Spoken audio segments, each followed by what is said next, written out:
It's getting on towards fall. What I've been thinking about is building a nice base camp to hunt and trap out of this winter, someplace you can come and smooth it, you know, decent trip from the house, you know, out and back, you know, a day's time, something like that. So I'm looking around, you know, to find a spot that I'm going to put this. There's a couple things I personally always look for when I'm picking a spot, and you know, it's most of them are just a general rule.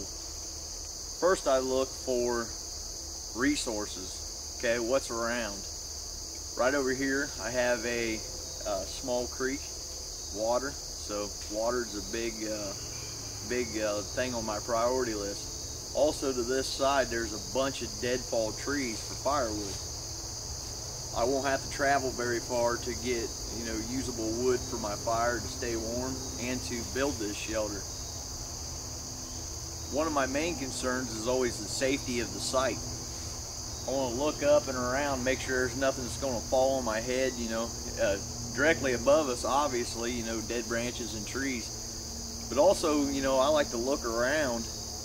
If there's a 100-foot tall tree and it's 80 feet to the side of me and it falls, you know, that can still be a concern. So we gotta, you know, have a pretty good perimeter on that kind of thing.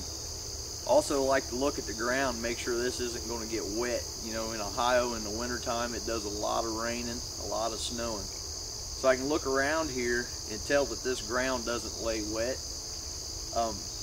You know, a lot of places, if we go back here to the southeast, there's a swamp back here, okay? Now it's not real wet right now, but if you look at the trees, about 6-8 inches up on the trees, there's a line of mud. You know, I look for things like that to tell me if a place lays wet all the time. Another thing I'm looking at right here in this spot is this big log. Okay, I want to try to use this big log as the back of this half-face shelter. So what I'm thinking for this shelter, you know, I kind of build these things as I go with just a little bit of a plan, try to stick to the plan, but you know, the plan's usually the first casualty in this. So what I'm thinking is walls in the back, you know, as high as this log, then side walls, a slanted roof with an open front, a raised bed in the back, and a fire pit, you know, and when it gets colder it'll probably turn into a long fire to heat this shelter. So what I'm going to do first, I think, is, if you notice this big rotten log here, well, I shouldn't say rotten, dead log, it's on the verge of rotten. The face of it is real dirty and the bark's peeling off. I don't really want that in my shelter, so I'm just going to take a few minutes and clean the face of this log off. Clean this stuff up here that's hanging above it, get that stuff out of the way so it's easy to work. Do a little bit of site preparation, get everything, you know, it needs to be out of the way so I can work efficiently. So I'm going to get started on this, you know, and I thought I'd bring you guys along. This ought to be a good video series, so stick with me. Alright guys, I think I figured out what I'm doing here. So what I did is I flattened off the face of that big log back here with an axe. You know, only took about 5 minutes to do. And I cleaned all the debris out of here just to make it a little easier to work on and to make sure, you know, what's down here, there's no little stumps that's going to stab me in the foot, or, you know, building my shelter on a hornet's nest or something like that. I just made up a basic frame, you know, 2 corner posts, a ridge post. And then my corner posts, you know, are down at angles leaning in. And what I've done back here in this log,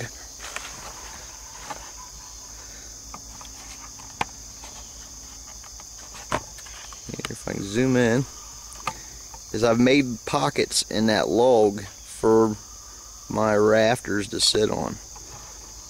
Okay, we have my corner post here leaning up, then a ridge in the other corner, and it's just leaning back into that log. And up here in the corner, you see I just have a forked upright, and then my corner rafter is leaned through that fork, and then the ridge is laid across it. the other side and got basically the same thing back to the log. So these poles I'm laying up here, I'm going to lay across here pretty solid. As you notice, they're all pretty long. I'm going to lay these all up there and then cut them off just to make sure they all fit. So this is the point we're at now. What I wanted back here is when this has a raised bed in it, you still have enough room to sleep. You know, you're not going to be down here on the ground. You want a little headroom. That's one reason I raised it up. But I think it's going to be all right. Out here towards the edge, we can stand if it's raining or something. Don't have to be out in the rain. Big enough to be comfortable. For a long-term shelter, I think going a little bit extra for comfort's worth it. If this was a quick overnight shelter, I wouldn't screw around about too much. I'd just throw something together, cover it with debris, and call it good. But since I want to leave this for a while, you know, hopefully it lasts a couple years, I'm going to do a little bit of lashing, which I wouldn't usually do on a shelter. And I'm going to take my time. You know, this might take me, you know, a week's worth the afternoons to build or something. So I want to get back to it. When something else comes along, I'll get back on here. Let's look at a real good way to get some cordage if we need to do some lashing on this shelter. Okay, I just got a green piece of maple here. And all I'm going to do is just break it. That's going to get that bark coming loose. I'm just going to peel this bark off in a strip. So I just have a strip of this bark. Just basically that. Now for doing just a basic lashing on this shelter, you know, this is going to work just fine. You tie it in a knot and pull it and it doesn't break.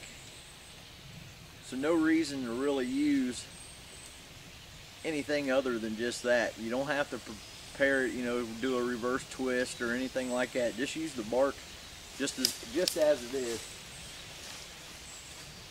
You can take it up and just do a simple wrap lashing.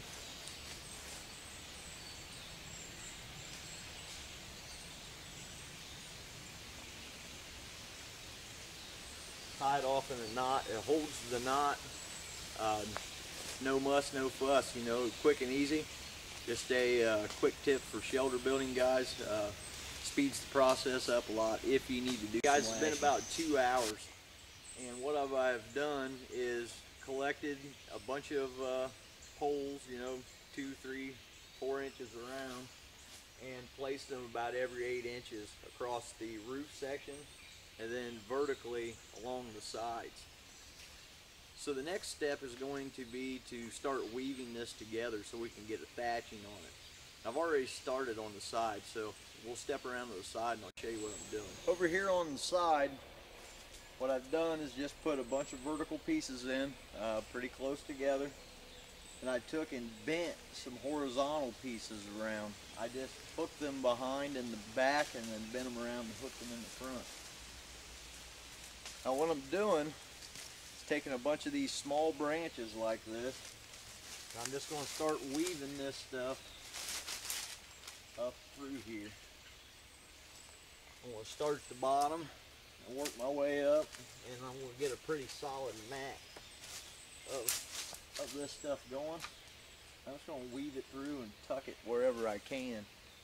What this stuff is going to do is, one, keep our debris from falling through the main frame, and the other is that the debris is going to get all interwoven with this, and these sticks are going to act like a rebar, or you know, to hold the mat of the debris together. So basically I got to go around and weave this whole structure together like this. You know, that's going to be another couple hours worth of work. Unfortunately, this is about where I got to cut her off for today. So in a later video, we'll get back to this shelter and get it finished woven in. Then we'll start to cover it with the debris. So I thank you guys for joining me on this. I think it's going to be a really good shelter for this winter. It's been Steve Davis, Stillwater Woodcraft. Thank you for your views. Thank you for support. We'll see you on the next one.